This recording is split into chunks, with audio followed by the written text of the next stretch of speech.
Puede haber surgido en algún momento de buscado, Sí. y ayer vuelve a resurgir, así una especie de ave fénix mediática, cuando nos cruzamos con una noticia del Reino Unido que decía que van a prohibir la venta de tabaco de manera legal a cualquier chico que hoy tenga 17 años. Está perfecto. O sea, la venta a partir del 27, para cualquier chico inglés de 17 años, si quiere comprar tabaco, va a tener que ingresar en una variante ilegal del asunto, porque va a estar prohibido por ley. Entonces decidimos, bueno, vamos a hacer como se debe, vamos a llamar a los que saben, y nos pusimos en contacto con el doctor Sergio Benítez, neumonólogo del hospital de Integnus y del Centro de Medicina Respiratoria, para que nos explique, para ver de qué se trata y para que nos ayude a entender esos fenómenos que tienen una relación directa con el tabaquismo e indirecta a partir de fenómenos como el vapeo. ¿Cómo le va, doctor? ¿Qué cuenta usted? Muy buenas, muy bien, por suerte. ¿Ustedes? Bien, bien.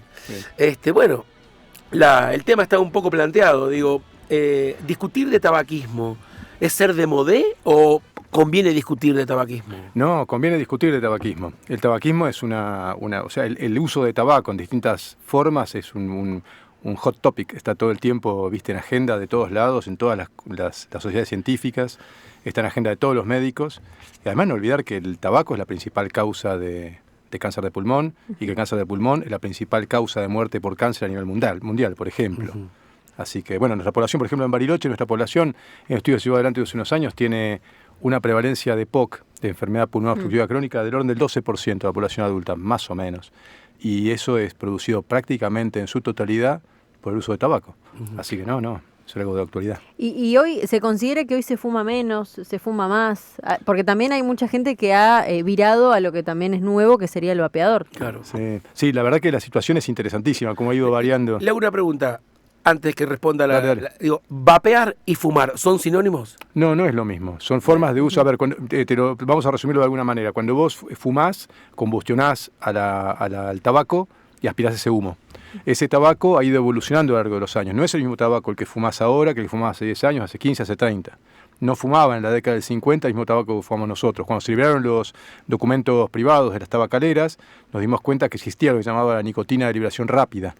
O sea, toda sustancia de adicción, cuanto más rápido pega y más rápido baja, más necesitas. Por ejemplo, el paco o la pasta base. ¿Me explico? Entonces, el tabaco, estos tipos lo que hicieron fue diseñar una nicotina con adicionada, en la cual subía muy rápido en el cerebro y bajaba muy rápido, entonces vos tenías más ganas de fumar. Y esto es una realidad. Esto es el tabaco. Después están los dispositivos para uso de tabaco, de nicotina, por ejemplo, los calentadores de tabaco, que calientan el tabaco y vaporizan la nicotina, no la aspira, o los dispositivos como los cigarrillos electrónicos, todos estos dispositivos que lo que tienen son un líquido, algunos con nicotina, otros sin nicotina, que se terminan aspirando. Y hoy en día hay dando vueltas en los kioscos que uno lo ve, las bolsas de nicotina, que se absorben a través de las mucosas. Ignoraba lo de las bolsas de nicotina. Sí. Y ahora retomo la pregunta, ¿no? ¿Se fuma más, se fuma menos? Te cuento, del tabaco fumado en sí, las encuestas en nuestro país fueron llevadas adelante periódicamente a lo largo de los últimos gobiernos, menos este. No, hasta ahora yo sé, no hay ninguna encuesta hecha. Ahora, lo que se mostró es que de una prevalencia general de tabaquismo del 30% de la población, el tabaco fue efectivamente bajando. La última que recuerdo, que creo que es del gobierno de Alberto Fernández, 2022, no sé, era más o menos del 18-20% de prevalencia de tabaco. Realmente había bajado un montón. Lo que no hay datos reales y concretos es sobre el uso de estos dispositivos. Claro. Sí, hay algunas investigaciones al respecto. ¿Y se despiertan algunas enfermedades nuevas también con el vapeador? Porque, bueno, recién mencionaba, no es lo mismo. No es lo mismo. De hecho, no se sabe con certeza. Mira, yo traigo más incertezas que certezas. Con el tabaco no hay nada más que discutir. O sea, el tabaco produce enfermedad y muerte y desolación. Y además adicción, quita libertad. O sea, vos quedás pegado a una sustancia en la cual la necesitas, se relaciona con vos en todos tus... Te resta felicidad. Es una sustancia altamente adictiva. Es tan peligrosa desde el punto de vista de adicción que un estudio de gente experta en esto hace ya muchos años lo equiparaban a otras drogas de mucho más peso. Por ejemplo, cocaína, por ejemplo, heroína. Realmente muy pesado. Recuerdo una cosa que decía Jorge Lanata. Dice, me fue más fácil dejar la cocaína que dejar de fumar. De hecho, no pude dejar de fumar nunca. Mira, para que te termine la respuesta y volvemos a Jorge. Y lo que vos me relatás respecto del uso de los nuevos dispositivos no es lo mismo. Lo que no tenemos con certeza es el daño que estos nuevos dispositivos puedan generar. A ver, para partir de la base y después todo lo que yo pueda decir lo pongo a discusión porque es lindo hacerlo, es lo siguiente. El pulmón no está hecho para meterse nada. Si metes humo de cualquier cosa o un vapor, te va a poder hacer mal. Claro. Sí, porque no es lo lógico, no es para eso. Pero bueno, y por otro lado también consultarle si existe de alguna manera algún daño acumulativo, si cuando uno deja de fumar, por ejemplo, bueno, el cuerpo sigue igual, puede mejorar. No, el cuerpo mejora. Hablamos de tabaco puntualmente. Sí, si quieren después de tabaco puntualmente, mira, la situación de dejar de fumar es siempre buena en cualquier circunstancia que se te ocurra.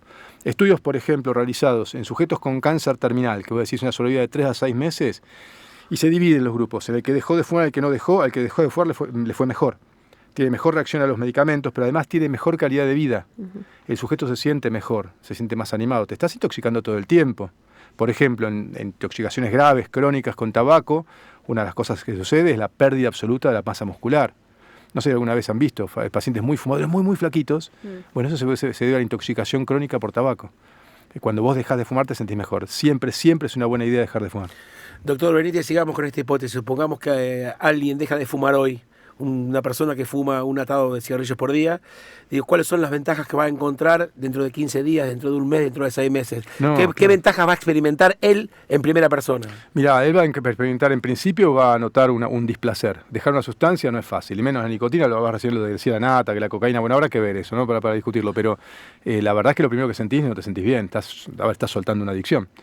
Eso dura más o menos 3 semanas y en ese periodo de tiempo comenzás a sentir cambios. Por ejemplo, comenzás a recuperar el olfato, comenzás a recuperar el aire, empezás a sentir que cuando tomás un vino tiene olor a vino y no tiene olor a pochoclo. Empezás a recuperar tu libertad, te das cuenta que empezás a tener recuerdos, felices o no, pero sin la sustancia en la mano. Eso es lo primero que sucede. Después de eso empezás a recuperar la falta de aire, te empezás a sentir cada vez mejor y se reducen día tras día los riesgos de padecer enfermedades tremendamente graves. Así que van desde el cáncer de pulmón, pero acordate que, por ejemplo, no sé, la nicotina se elimina por riñón y orina, entonces hace con el cáncer renal y de vejiga, ¿entendés? Nada, empezás a recuperar tu felicidad y tu riesgo se reduce. Bueno, y con lo que mencionaba con respecto a la nata, ¿no? Consultarle también si... ¿por qué es tan difícil fumar? O sea, tiene que ver más con algo físico, con algo psicológico. ¿Qué es lo que genera en el cuerpo que sea tan difícil dejar de fumar? Vos sabés que hace unos años atrás la atendimos a la nata acá, la atendí yo. Sí, cuando ¿te acordás? Se estuvo en terapia intensiva, que se lastimó en San Martín de los Andes. Creo. Exactamente. Sí. Un tipo muy personaje, así que yo admiraba profundamente y ese día la trató tan mal a una enfermera, después sacó una nota tan mal a una enfermera de nuestra ciudad que me enojé tanto con la nata, pero bueno, nada, tengo esa anécdota más. Pero lo que pasa es que viene al caso porque es un fumador empedernido. Absolutamente, un tipo brillante, o sea, no fuera todo. Disculpame, me distraje con la nata y la... No, esto de por qué cuesta tanto dejar de fumar. O sea, psicológico, físico. Bueno, mira, es así, es todo el tiempo. Cuando vos trabajás en biología y en medicina con seres humanos, todo es todo el tiempo. Son dimensiones que se van inflando y desinflando, la más psicológica, la más orgánica. Ahora, para tipos como yo, que somos descreídos, no creemos en el espíritu, no creemos en nada, bueno, para mí es todo biológico. Ahora, dentro de la biología va en una dimensión u otra dimensión. Es muy difícil porque la sustancia te atrapa desde lo absolutamente fisiológico. Te la pone en el lugar más primitivo de tu cerebro, aquel que compartimos con los reptiles, placer-displacer, y vos la tenés, te da placer, la sacaste a displacer.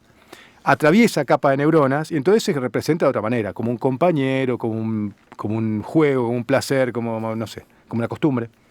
Pero la base fundamental, por lo que es muy difícil de dejarlo, tiene que ver que es altamente adictiva. La necesitas, por eso te encontrás fumando un pucho sin darte cuenta porque lo prendiste. Exactamente. Es del preconsciente. Es del orden de aquello que nos permite operar automáticamente. Entonces, por eso es tan importante y tan difícil dejar de fumar, porque es orgánico. Bueno, de hecho, hay un montón de gente, conozco casos de gente que fuma solo socialmente y que cuando está fumando en grupo, en una reunión, fuma más que si estuviera solo también. Sí. Hay de todo, ¿viste? Porque vos fíjate que uno hace estos enlatados, estos mensajes enlatados, pero en realidad cada ser humano es totalmente diferente. Ahora, un subgrupo muy pequeñito de personas puede fumarse un puchito el día del asado. Bueno, es un grupo muy pequeñito de personas. Si fumás, tenés que dejar de fumar. Y tengo malas noticias, tenés que dejar de fumar de un día para el otro y dejar absolutamente. No podés fumar un poquito. Claro, o sea, no es que es mejor, bueno, que sea progresivo, sino que cuando se deja de fumar, se tiene que dejar de fumar de manera definitiva. Mirá, hay distintas técnicas. La técnica que nosotros aplicamos es una técnica basada en la evidencia científica que muestra un resultado, modesto pero resultado al fin, para dejar de fumar, que es unas 10 veces mayor que si vos lo tratás de dejar solo. La técnica consiste en explorar, en ver en dónde estás parado, ver tus motivos, ver hacia dónde disparás y dejás de fumar. Pero sí es cauto apuntar a un día. El día tiene que ser el día que dejás. por varios motivos, pero hay dos que son muy importantes según mi práctica. Uno es que te ordena, el día te lleva hacia ese lugar. Vos traes tu estrategia, le buscas la vuelta, fármacos, qué sé yo. Y el otro es que fumarse un pucho al día es una tortura bíblica. Si vos querés fumar un pucho, fumamos un pucho, estás todo el día esperando ese pucho. Claro. Esto no es así, lo suspendés, son 3 semanas en las cuales vas a padecer más o menos, ves cómo lo manejás y luego recuperás. Se me ocurre, doctor, que dejar de fumar es difícil, yo lo sé en primera persona, pero intentar dejar de fumar a otro debe ser tan difícil como dejar de fumar. Y mira, yo creo que son intervenciones técnicas. O sea, vos cuando venís a buscarme a mí para una intervención técnica médica, buscás una intervención técnica médica más cordial, más horizontal, menos horizontal. Yo trato de aplicar mi técnica y es una técnica, hay que aplicarla, es complejo, como cualquier otra adicción. Pero no es imposible. Y la verdad que no. Y sabes que tengo una muy buena noticia. Si vos dejaste de fumar y recaes, las chances de dejar de fumar en los siguientes esfuerzos son mucho mayores. Claro. Entonces nunca es un fracaso. A mí siempre, yo las 2 o 3 veces, yo dejé de fumar hace muchos años, pero las 2 o 3 veces que tuve ganas de fumar, siempre pensé que era como el juego del agua, que volver al principio y nunca volví a fumar. O sea, me decía, no, digamos, una pitada es volver 10 años para atrás. Y siempre me lo prohibí. Ahora me pasó una cosa rarísima con el objeto. El objeto atado de cigarrillos. Yo fumaba uno muy conocido, rojo y amarillo, que en su momento auspiciaba coches de Fórmula 1 y deportes y qué sé yo. Y de la noche a la mañana ese objeto me empezó a parecer maravillosamente bello. Y lo miraba y me parecía lindo y nunca le había prestado atención. Simplemente porque había dejado de fumar, me parecía bello ese objeto. Sí, a ver, de la simplificación de la psicología humana, esto que llaman neurociencias, de alguna manera pareciera, ¿viste? O sea, vos atravesás capas de neuronas y ahí, qué se eso representa, tiene distintas formas. Ser concreto es un secreto importante para dejar de fumar, te enfrentás a una adicción. Sí, claro. Entonces, ¿viste? Para tomar un cafecito y discutir está buenísimo, no digo que no, y muy por el contrario, darle profundidad, pero a la hora de dejar tenés que ser concreto. Ahora, doctor, yo soy claramente un exfumador. ¿Yo me puedo denominar a mí exfumador o soy un fumador en latencia? No sé cómo yo sinceramente, como en todas las adicciones, creo que vos podés dejar, pero estás ahí. Es como si vos, no sé, si yo tengo un problema de alcoholismo y voy a tu casa y vos me abrís un Malbec adelante mío y me va a ser muy difícil controlarme, aunque haya pasado muchos años de dejar de beber. Y esto es más o menos parecido, me parece. Esto en cuanto al cigarrillo, ¿no? Interesante eso. Muy. Y sobre todo debe ser muy interesante, me imagino, para aquel fumador social, en una situación de fiesta, de regocijo, de placer, donde alguien fuma y vos sabés que no podés volver. Claro que sí, viste, es como todas las situaciones, las sustancias también tienen sus rituales, cada sustancia tiene A ver, la gente se droga desde tiempos inmemoriales, hay videos de elefantes drogándose, a ver, esto no lo inventamos nosotros, es una mirada cultural sobre la sustancia, pero sí, viste, o sea, vos tienes sus rituales, hay gente que se junta para hacer ciertas cosas y consumir esas sustancias, y el tabaco no es la excepción. Te juntás un martes a tomar una cerveza con los amigos y te fumas un pucho, qué sé yo. Bueno, esos rituales los tenés que romper el primer tiempo de dejar de fumar. En Bariloche hay el doctor Santiago de la Vega, que es un colega del hospital, un tipo bien del hospital, él hizo muchos años cesación tabáquica y ahora estaba reiniciando con grupos, buscando de la vuelta, o sea, hay herramientas donde con nosotros y con los colegas se pueden acercar. Pero no hay duda que esto tiene que quedar claro, porque lo has dicho varias veces de miles de maneras, que es indispensable dejar de fumar. Es la cosa más importante que podés tomar. O sea, vos en tu salud, mirás, sigue pastillita, no sé qué, para sacarte de encima eso. Eso es importante, pero no es lo más importante. La cosa más importante es no fumar, mantener tu peso, hacer deporte. Eso es lo más importante, desde tiempos inmemoriales. Luego vemos cómo lo armamos, ¿no? ¿Y qué tan cierto, o mejor dicho, qué tan eficaz son, como por ejemplo, las herramientas de reemplazo? A ver, explico. Hay mucha gente que, por ejemplo, deja de fumar y se compra caramelos para dejar de fumar. Que empiezan a consumir azúcar para tenerlo en la boca ocupada y no querer fumar. O sea, ¿qué tan eficaz es o qué tan cierto es que eso sirva o no? ¿Cómo no? Te respondo y estaría bueno si ustedes quieren hablar 2 palabras de D-Cigal, porque me gustaría cuando ustedes lo decidan. Sí. De esto es así. Las estrategias de reemplazo son fundamentales, en la cual vos decís, yo dejo de fumar y en mi heladera tengo tortas fritas, ¿me explico? O, no sé, manteca y pan. Bueno, probablemente engorde un montón. Entonces, cuando me planteo dejar de fumar, tengo que tener una estrategia de alimentación. Comprate zanahoria cortada en cubitos, las tenés cortadas, masticás zanahoria. ¿Vamos bien? Sí. Otra cosa lo llamamos terapia de reemplazo nicotínico. Es decir, utilizar nicotina a dosis bajas para intentar dejar de fumar. Bueno, ahí hay una fuerte evidencia a favor, porque te saca de encima la abstinencia. Pero el tema es que dejás de fumar y usas eso con el objetivo de dejar de fumar. Chicles, parches, caramelos, cada uno tiene su estrategia.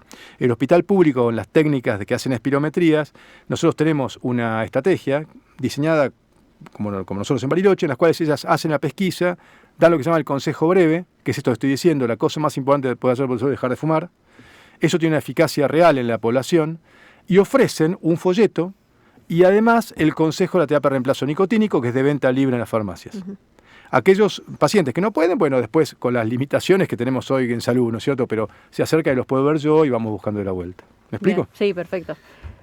Bueno, Ronald, yo tengo una pregunta que tiene que ver, estamos hablando de dejar de fumar, y me interesa también muchísimo la parte inicial del fenómeno. ¿Cuáles son las razones por la cual una persona que no tiene una adicción la adquiere?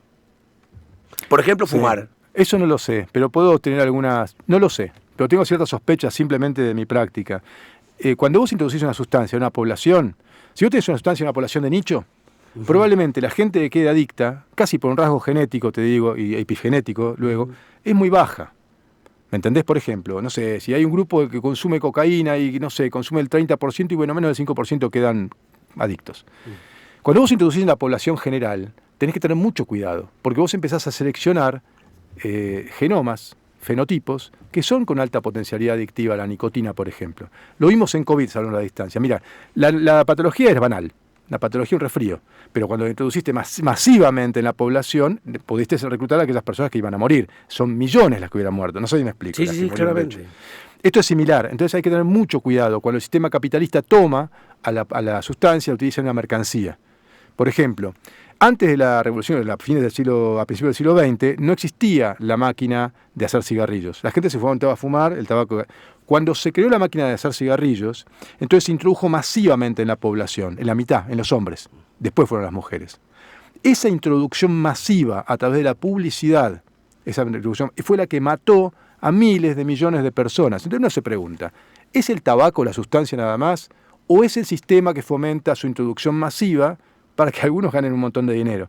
O sea, como abrir la cabeza y dar la rediscusión en ese sentido es interesante. Y en ese sentido que lo explicabas, digo, durante los 60, por ejemplo, era un símbolo de estatus, fumar, digo. Claro. Los grandes actores, los grandes deportistas aparecían con un cigarrillo en la mano, Sí. como un signo, como un detalle de cierta categoría. ¿Conocés cómo es que se introdujo en las mujeres? ¿No?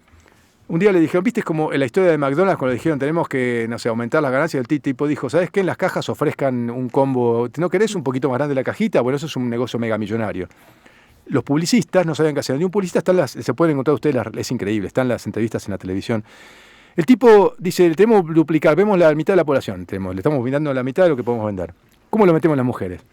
Entonces había un desfile de modas en París, no me acuerdo, 1920, 1930, y lo que el tipo lo hizo fue desfilar a las mujeres en ese momento con sus vestidos y con esas boquillas largas y el pucho. Fumando. Entonces ahí se produjo el ingreso de la mitad de la población a fumar y aumentó enormemente la cantidad de muertes. Por eso hoy en día, por ejemplo en cáncer de pulmón, las mujeres siguen ascendiendo en su escala de muerte en cáncer de pulmón y los hombres empiezan a descender. Probablemente por ese delay de tiempo vinculado a la publicidad. Bueno, yo tengo una consulta, y acá voy a ser autorreferencial, pero como para ejemplificar. Por ejemplo, mi papá falleció hace 15 años de una ACV. Era diabético. Yo un día voy al médico, al clínico, cuando me hace todo el historial, me pregunta, bueno, ¿de qué falleció? Diabetes, bueno. Falleció de una ACV. Entonces me dice, ¿fumaba? Sí. Entonces, ¿qué tan cierto es que justamente fumar puede agravar otras situaciones y generar, por ejemplo, en los diabéticos una ACV?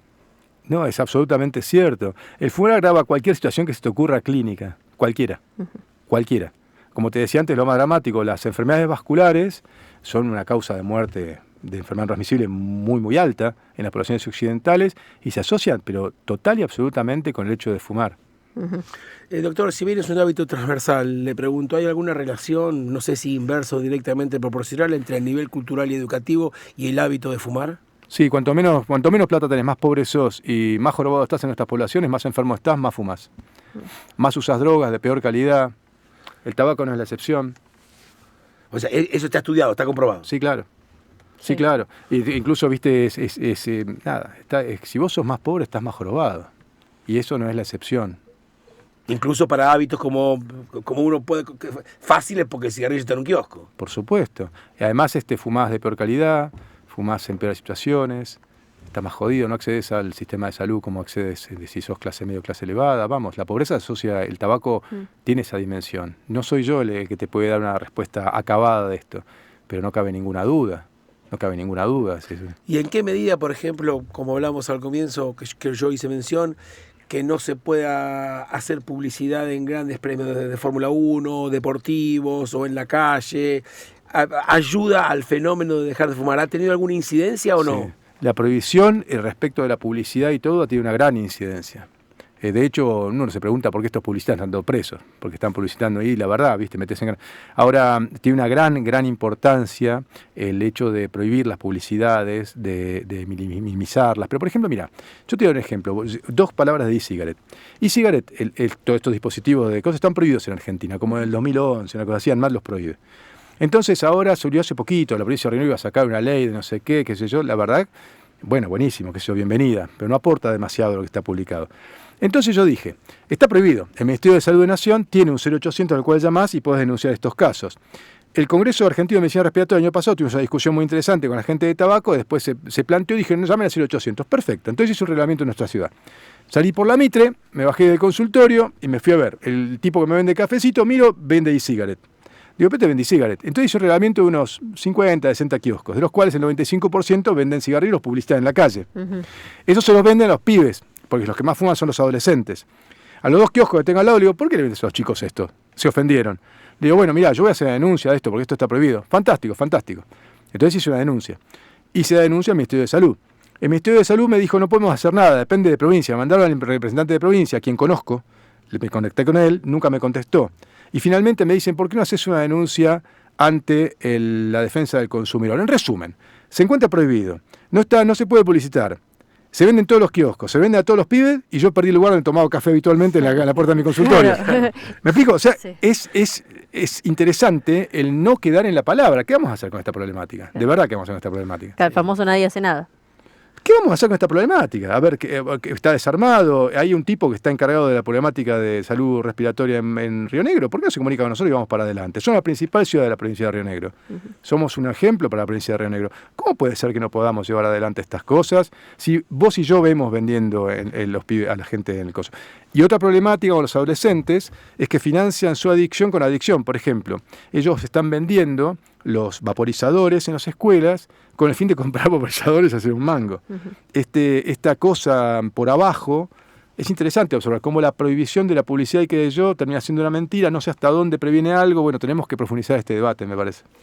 Doctor, cuando un paciente te va a ver y te dice, mira, quiero dejar de fumar, ¿qué argumentos, razones o ejemplos utiliza? Porque el tipo te va a ver porque no ha podido dejar de fumar. Claro. ¿Y qué te dice? ¿Se siente mal? ¿Está harto? ¿Tose? ¿Qué argumentos pone para que vos le des una mano? Y mira, tu pregunta es muy interesante. Me parece que es como personalizado. Uno lo que hace, a ver, uno escucha. La primera instancia es escuchar, ¿viste? Porque escuchar cada uno de nosotros con su técnica de escucha. Y ahí vamos descubriendo. En general, el secreto, uno de los secretos para intentar dejar de fumar es basarse en cosas buenas. O sea, qué sé yo, que lo charlábamos otra vez en la radio, decíamos, ¿por qué dejas de fumar? No, porque tengo miedo al cáncer. Bueno, está bien, si lo tenés miedo al cáncer hace 40 años, ¿por qué querés dejar de fumar? Seguís fumando hace 40 años. No, lo que pasa es que mi hijo, bueno, por ahí, legarle el ejemplo a tus hijos es algo realmente muy importante. Y esa es una motivación vinculada con el placer. ¿Me explico? Es como ir buscando las motivaciones vinculadas con el placer y con las cosas buenas que nos lleva a dejar de fumar. Y bueno, hace un rato mencionado también algunas herramientas, entonces consultarles cuáles son las herramientas que están funcionando hoy, ¿no? Había dicho parches, pastillas. Sí, hoy en Argentina tenemos las terapias de reemplazo nicotínico, que son bastante caras, pero que están presentes. Se pueden comprar en la farmacia, en general, asociada con una terapia con la que estoy relatando, tiene una tasa de éxito bastante elevada, pero también se puede usar por motu propio, con la idea de dejar de fumar, no de fumar menos. Y después tenemos un fármaco solo en Argentina hoy, que se llama bupropión, que es una droga altamente eficiente para dejar de fumar, enmarcada en esto que estábamos diciendo. Eso ya necesitas una prescripción médica. O sea, en el marco de un tratamiento formal tiene que producirse. Sí. Y da resultado. Sí, claro. Lo que pasa es que son todos ayudas. No, a nada se compara a fumarse un pucho, ¿me explico? Nada. O sea, vos te comes un chicle y no estás fumando un cigarrillo. Lo que tratás de hacer es minimizar la abstinencia para poder dejar de fumar. La abstinencia, digo, es cierto que como explicabas, las personas la manejan de distinta manera, como no puede ser de otra forma. Ahora, es un adversario increíble frente a una adicción. Es un adversario, es un ejército grande. ese concepto. Claro, cómo que manejar la abstinencia. Es toda una movida, es súper difícil y la verdad que me saco el sombrero, y algunas poblaciones son mucho más valientes. Por ejemplo, las poblaciones de chicos o de personas que tienen, no sé, un problema psiquiátrico. Esa gente, dejar de fumar es fundamental. Vos no te olvides que en griego fármaco quiere decir veneno y quiere decir remedio en la misma palabra. Entonces, la farmacología es dosificar venenos. Entonces, vos cómo vas a... El tipo está usando el fármaco, está usando la nicotina para bajar. ¿Cómo hacemos con una persona para poder lograr modificarla? Bueno, todo eso es un trabajo muy interesante y muy difícil. Bien. Doctor Sergio Benítez, ¿No le querés consultar algo con respecto a lo de los 17 años? no me acuerdo La nota que encontramos, porque sí, me parece que... me había olvidado de eso. Vamos al final. Claro, ¿qué te parece eso? Porque puede haber algún tipo que diga, bueno, ¿sabes qué? Estás restringiendo mi libertad, yo quiero fumar. Mirá, A mí como argumento, la idea de lo que están poniendo en discusión los británicos me interesa porque va a exigir algún contraargumento. Los tipos dicen, a partir del 27, aquellos que hoy tengan menos de 17 años no pueden comprar tabaco porque va a ser ilegal. Sí. Mira, tengo un montón de comentarios. El primero que tengo que decirte es que ese debate en nuestro país se dio hace muchos años y se sigue dando todo el tiempo en distintos foros. Que no se vea o que no se publique, pero eso se da. O sea, nosotros vamos muy adelantados, incluso respecto de los ingleses, a lo largo de muchos gobiernos, que incluyó el de Mauricio Macri, incluyó el de Cristina, en fin, un montón de gobiernos, en contra de esta situación, donde las tabacaleras y sus funcionarios quedan fuera de los lobbies gubernamentales.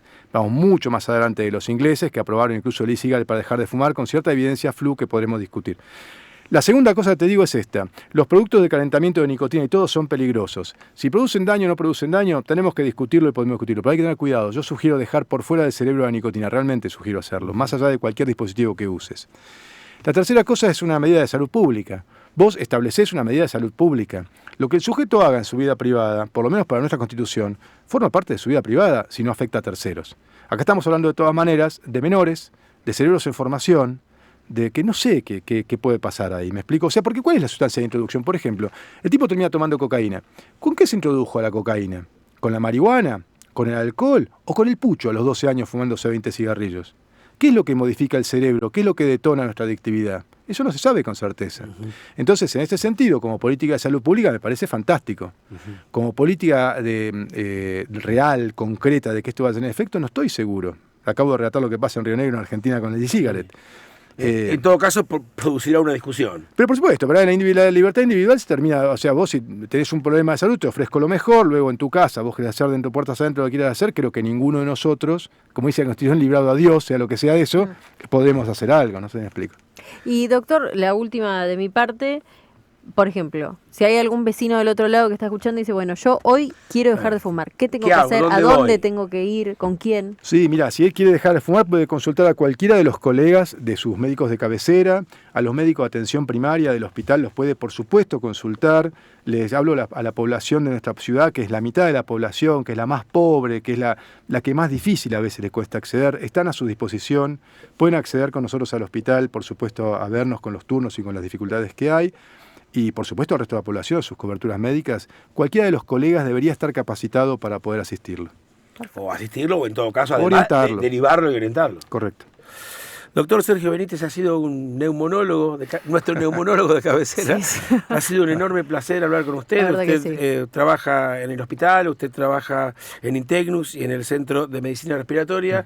Ha tenido este ratito aquí con nosotros en Bitácora y se lo agradecemos mucho porque ha sido claro, didáctico y directo, y espero que nuestros oyentes lo hayan disfrutado tanto como nosotros. Muchas gracias, Sergio. Muchas gracias a ustedes. Muy amable.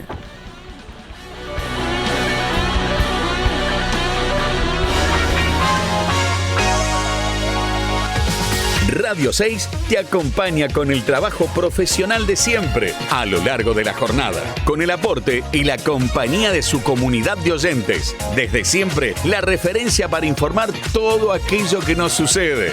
Radio 6, Radio Viva.